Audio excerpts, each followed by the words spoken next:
Welcome to the Art and Science of Spaghetti Throwing. I'm Bill Lightfoot and I'll be your guide through these videos. The only two functions that matter, marketing and innovation, and the only purpose of business is to create customers. These are famous words from 20th century management guru and author Peter Drucker.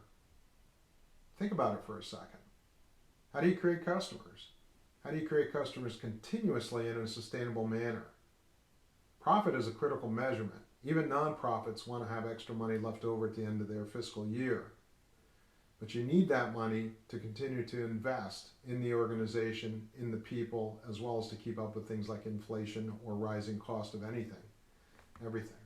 But marketing innovation are what drive the company. They're what help you to differentiate yourself from competitors. Even again, in the friendly confines of the nonprofit world, there's a lot of intense rivalries and a lot of intense competition.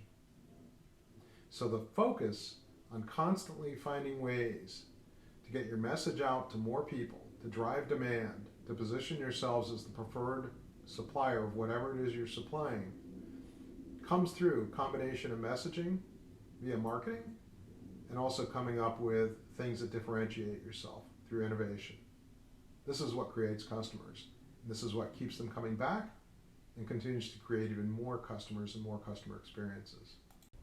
By the end of this video series, we hope you have more knowledge of different techniques to brainstorm new ideas, how to review and refine those ideas, prioritizing work around those that have the best chance for successfully impacting your organization. We hope that you are able to create a process for ideation to the market for your organization and put together workshops that allow you to lead your team through the process. To that end, specifically, we hope you'll learn how to use brainstorming techniques that lead to a wide range of potential products, programs, or solutions aligned with the mission of the organization for whom you serve. How to create a process for identifying the products, programs, or solutions most likely to succeed in the marketplace, and how to organize the process to maximize stakeholder input, diversity of perspective, and inclusive voices. So let's look at the steps for ideation. Step one is you define your goals and your objectives. This gives you the targets best aligned with the organization's goals and objectives and help drive your processes. Step two is create a diverse and inclusive team. This includes stakeholders, the people within the organization as well as outside the organization that have a direct stake in the success or failure of your enterprise. If you're internal to the company, you might look at it from a functional point of view. If you're in sales and marketing, then you might look for people from a finance or from an operational background or manufacturing background or in the supply chain. You also want to look external to the company, which may include board members, advisors, consultants, suppliers, but especially clients or customers, including those that don't buy from you currently. And think about the indirect competitors or the indirect customers. So these are people that maybe are consuming related products, programs, or solutions, and yet you don't see them as a part of your target market.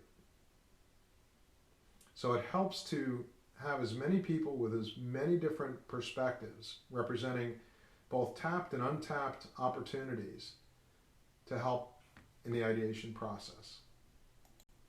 Step three is to establish the framework. How are you going to go about your ideation process?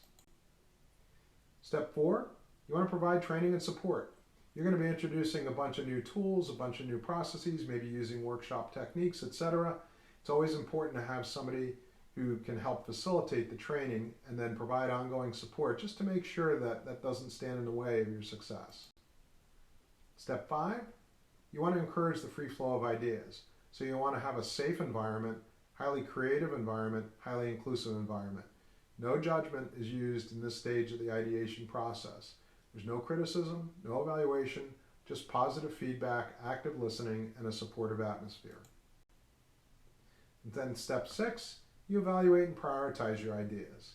You establish some criteria about the feasibility, the market potential, and alignment with the goals, and also help to identify the key stakeholders who really should help you evaluate and make the priorities. So let's take a look at some tools for managing and tracking ideas. First tool one is the ideating process itself, which we just touched on. This includes classic group brainstorming, mind mapping, the SCAMPER technique, which if you remember, it's an acronym that stands for substitute, combine, adapt, modify, put to another use, eliminate, and reverse. This encourages individuals or teams to creatively explore existing ideas or products by systematically applying these different strategies. There's also the 6 thinking hats approach that we've talked about previously.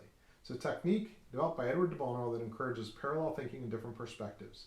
Each hat represents a different type of thinking, such as logical, emotional, creative, critical, and so on. And you can metaphorically wear these hats and approach a problem or idea from the corresponding thinking style. Helps teams explore a topic comprehensively by considering different viewpoints. And then there's reverse brainstorming, where you're trying to overcome obstacles or challenges by focusing on generating ideas for the opposite effect. How can we solve the problem may convert into how can we create the problem. There's also the rapid prototyping approach, which involves quickly creating tangible representations or prototypes of the ideas or concepts, and allows the teams to visualize and test their ideas in a tangible form, leading to feedback, iteration, and refinement. Each of them has different value, and you can choose which ones work best for you and your team and for your situation. Video. It has a number of different steps from idea generation, idea grouping, labeling, refinement, discussion, and analysis. And in all cases, you want to make sure, again, that you have a variety of perspective helping to enrich the experience. So in step 1, for example, you start with the idea generation. This is the brainstorming stage where we have the different 6 techniques that we talked about previously. And again, you're encouraging creativity, you're being non-judgmental, you're actively listening, and you're providing positive feedback. You're holding off any real critique and criticism because you want to make sure that everybody is contributing and you want to make sure that you have enough diversity of perspective and opinion. The third tool is the process mapping tool. And again, there's another video that walks you through how to do this as it's related to your project. The video is called Walking You Through Creating a Process Map. Creating a process map involves writing out the steps, reviewing, identifying any decision points, revising again based on any feedback, and then drawing the process map. And then with a diverse group of people to ensure that you have good perspective, especially from key stakeholders, in other words, people that are involved in the process or beneficiaries or feed into the process, that you get their input into reviewing, revising, and redrawing as need be. This is a critical skill as it both helps to make sure that the teams come together centered around the same understanding of the process, but then it also allows other folks that maybe weren't directly involved to gain clarity in terms of the sequence of steps as well as what the critical decisions are in the process. One other aspect that we don't touch on, but we will go into in a future course, is how do you apply different metrics or measurements that can then become useful in terms of improving and upgrading the process. There's additional tools that you and your team might want to use, or you might already currently use them. In many different organizations, they do have a variety of different tools. So there's idea management platforms that facilitate the collection, organization, and evaluation of ideas. There's also idea management platforms such as IdeaScale, Bright Idea, and Spigot that are already set up to help you and your organization accomplish this. Project management tools. Certainly in the last 50, 60 years, project management has become a critical and vital function for organizations large and small. So when we think about project management, we think about business. There's an initiation process, there's a planning process, there's execution, monitoring, control, and closure. And some of the popular tools that allow for organizations and individuals to do a better job on managing their projects are Asana, Trello, and Jira. And then there are innovation dashboards, just ways to kind of keep track of everything from the ideation to the actual impact that those ideas have on the organization. And again, just like a lot of dashboards, it's a way to help people quickly and visually see the results and see the activity and how it aligns with the organization's goals.